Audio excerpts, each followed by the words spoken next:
matter what we breathe, we still are made of greed. This is my kingdom come. This is my kingdom come.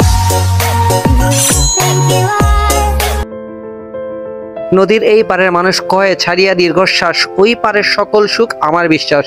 এই প্রচলিত কথাটি প্রমাণ করার জন্য আমরা আজকে যাচ্ছি নদীর ওই পারে।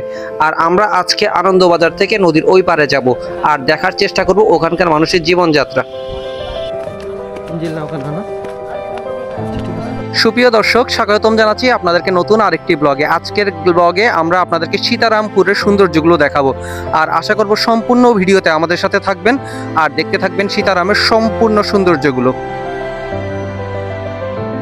সম্পূর্ণ তিতাসের হাওর অঞ্চল হওয়াতে আমরা এই জায়গাটিতে আপনাকে নিয়ে যাচ্ছি। এই সম্পূর্ণ জায়গাটি পানির নিচে আবৃত থাকে প্রায় 6 মাস। বাকি সময় এই রকম ছোট ছোট চর আকারে জেগে ওঠে।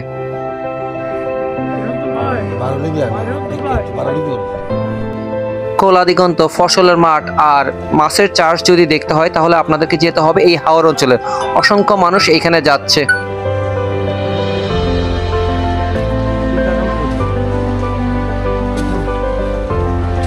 হঠাৎ চোখ পড়াতে আমার মনে হয়েছিল এই বাড়িগুলো দ্বীপের মতো। আর যাই হোক, এরপর সামনের দিকে আমরা হেঁটে হেঁটে এগিয়ে যাচ্ছি।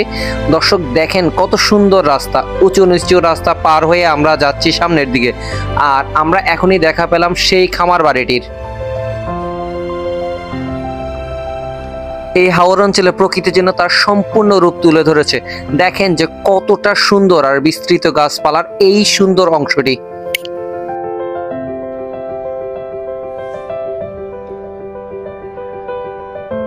কথায় আছে চোরের উপর বাটপারি হয়, আর এখন হইল চিলের উপরে বাটপারি। দেখেন কেমনে কি হয়। দেখেন দেখেন ড্রোনের কাছাকাছি প্রায় একটা চিল আসলো। কত সাহসী হলে এখানকার বাচ্চারা ঢিল মেরে চিলের মুখ থেকে খাবার নিয়ে আসতে পারে। আমার হাতে যে মাছটা আছে, হ্যাঁ, এই মাছটা তুমি কোথায় পাইলা? চিলের থেকে ইটাল দিয়ে লইছি। চিলের থেকে ইটাল দিয়ে নিছো? মাছটা আমাদেরকে দেখাও তো। এরকম কি মেলা মেলে নেওয়া যায়? প্রতিবারে নেওয়া যায় না? নাম কি তোমার? এখন আমি আপনাদেরকে কিছু সিনেমেটিক ভিউ দেখাচ্ছি এই অঞ্চলের। দেখেন যে কতটা সুন্দর আর মনোমুগ্ধকর এই সিনেমেটিক ভিউগুলো।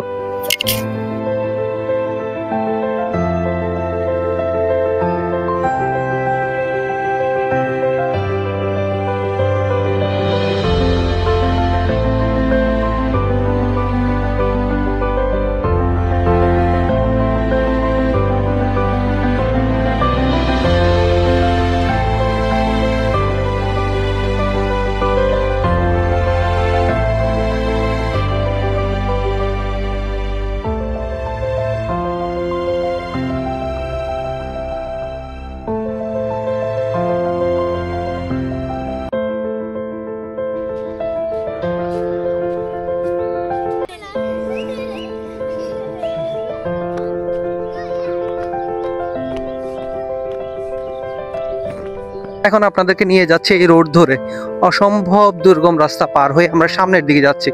এই রাস্তার কিছু অংশ কাটা, জলাশয়যুক্ত স্থান হওয়াতে আসলে এখানের মানুষের দুর্ভোগ অনেক বেশি। আমি যদি আপনাদেরকে দেখানোর চেষ্টা করি তাহলে আপনি এখনই বুঝবেন যে কোন রাস্তা আমরা পার হয়ে যাচ্ছি। আমি একটু দেখাচ্ছি ক্যামেরায় আপনাদেরকে। এই যদি দেখেন, ক্যামেরায় দেখেন যে কি অবস্থা বা কি কাটা। কিছু কিছু জায়গায় এই ধরনের মাছ ধরার জন্য খোপ দেওয়া আছে। এখানে মাছ উঠে আর এই জায়গার মাছের খোপটা খুলে দেওয়া হয়েছে, মূলত এখান থেকে মাছগুলা নিয়ে যাওয়ার পরে খুলে দেওয়া হয়েছে। এই হাওর অঞ্চলে অনেক ধরনের খেলা হয়, তার মধ্যে প্রতিটি খেলায় আমরা আপনাকে দেখানোর চেষ্টা করছি। প্রথমে আপনারা এখানে দেখতে পাচ্ছেন ক্রিকেট খেলা। আর ক্রিকেট ছাড়া অবসর সময়ে মানুষ এখানে ছক্কা খেলা খেলে, আর যা এখানে খুব বেশি প্রচলিত। দেখেন যে কতটা মজা নিয়ে তারা এই খেলাটা খেলছে।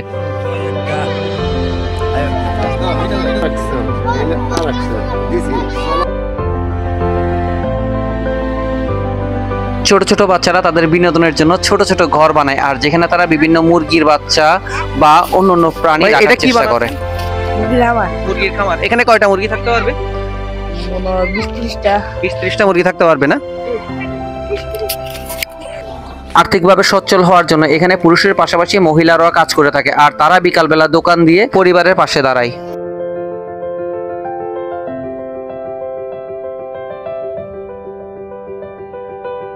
নিজেদের অভাব দূর করার জন্য তারা হাঁস মুরগির পাশাপাশি গরুও পালন করে থাকে। বাড়তি পানির চাপে রাস্তাঘাট যাতে ভেঙে না যায় সেই জন্য বালির স্তূপগুলো দেওয়া হয়।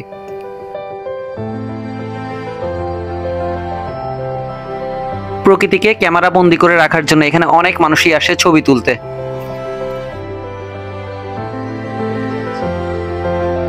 গাইস, আমাদের দেশি ভাষায় এটাকে উক্কা বলা হয়, আর আমি এটা খাই টেস্ট করবো যে এটা আসলে খাইতে কি রকম। আচ্ছা ঠিক আছে গাইস, আমাদের দেশি ভাষায় এটাকে জ্বালা বলা হয়।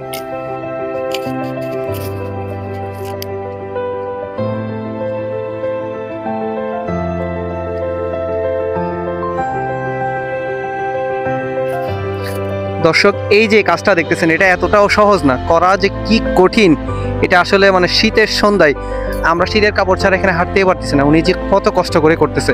এই অঞ্চলের মানুষের আসলে কি বলবো, জীবনযাত্রা অনেক কঠিন। নদীর পাড়ের মানুষ হওয়ার কারণে আর চর অঞ্চলের মানুষ হওয়ার কারণে চলাটা অনেক কঠিন। আর 6 মাস পর্যন্ত মোটামুটি এখানে পানিই থাকে, আর যার কারণে ওনাদের চলাচলটা অনেক কঠিন। আমি একটু দেখাই বাড়িটাকে, আবার আপনারা একটু দেখার চেষ্টা করেন।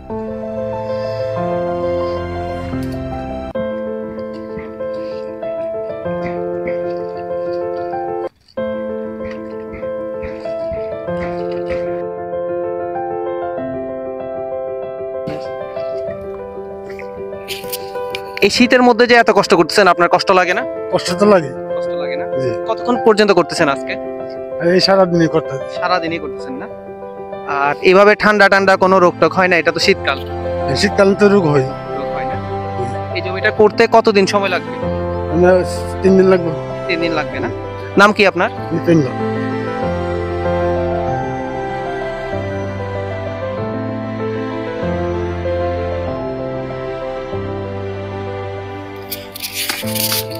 শীতের মধ্যে কাজ করতে আপনার কষ্ট লাগছে না? চাষি তো কষ্ট হইলো, কিন্তু জমি তো করতে হবে, নিজের জমি। নিজের জমি করতেছেন, যার কারণে কষ্ট হইলেও করা লাগে। আচ্ছা, কয়দিন লাগবে এটা? এটা ধরেন আরো প্রায় 1 মাসের ভিতরে এই জমি লাগানো শেষ হবে। 1 মাসের ভিতরে?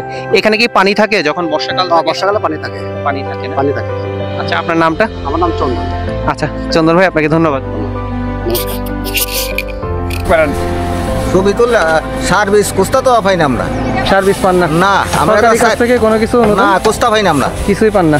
আমরা তো কষ্ট করতেছি, আমরা একটা মিশন করতে দরকার, একটা ভালো মিশন করতে আমরা দরকার একটা, এটা বাংলা না। ঠিক আছে, বাচ্চাটা নিয়ে করি, সাইরানার জিনিস পাই না, কিছুই পান না? না। একটা সম্প্রদায়কে যদি বুঝাতে হয় তাহলে তাদের ধর্ম আচার ব্যবস্থা বুঝাতে হয়, আর যার কারণে আমি তাদের মন্দির এবং প্রতিমাগুলো দেখাচ্ছি। এখন আমরা এখানকার একটি শিব মন্দির আপনাকে দেখাচ্ছি, যেটা মোটামুটি কিছুটা মাটির নিচে চলে গেছে। তাদেরকে আরো ভালোভাবে বোঝানোর জন্য আমি তাদের একটা বিয়ের অনুষ্ঠান আপনাদের সামনে দেখাচ্ছি, যে দেখেন তারা বিয়ের অনুষ্ঠানে কত বেশি আনন্দ করে। দর্শক, আমরা আঞ্চলিক ভাষায় এটাকে পাহাল বলি, আর পাহাল মানে হচ্ছে চুলা। আর দেখেন এছাড়াও বিভিন্ন ধরনের মুরগির ঘর আমি এখানে দেখাচ্ছি, যা ব্রাহ্মণবাড়িয়াতে অনেক বেশি পরিমাণে থাকে। এখন আমরা দেখাচ্ছি আপনাকে প্রাচীন ঐতিহ্যবাহী উক্কা। দেখেন উক্কাটা কিভাবে খাই।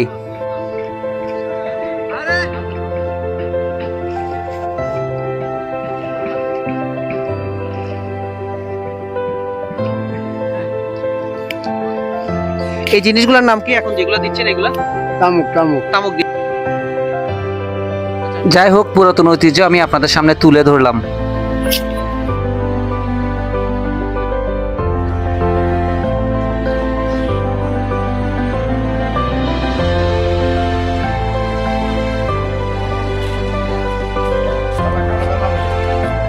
এখন আমরা আপনাকে নিয়ে এসেছি শুটকি পল্লীতে, আর এই অঞ্চলের এই জায়গাটাতে শুটকি বানানো হয় প্রচুর পরিমাণে, বিখ্যাত এই জায়গার শুটকিগুলো।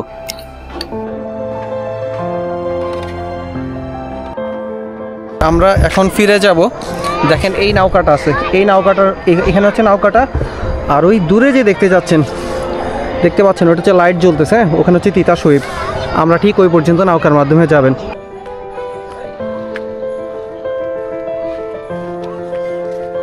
দর্শক, আমরা ওই পার থেকে মনে করি এই পারের মানুষগুলো অনেক সুখে থাকে।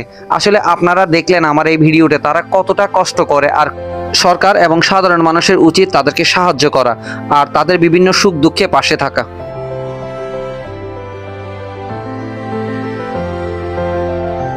দর্শক, আমাদের এই পথ চলাকে আরো বেশি বেগবান করতে পারে আপনার একটি মূল্যবান লাইক আর সাবস্ক্রাইব। নিরাশ করবেন না, এই আশাতে ব্লগটি আমরা এখানে শেষ করতে যাচ্ছি। আল্লাহ হাফেজ।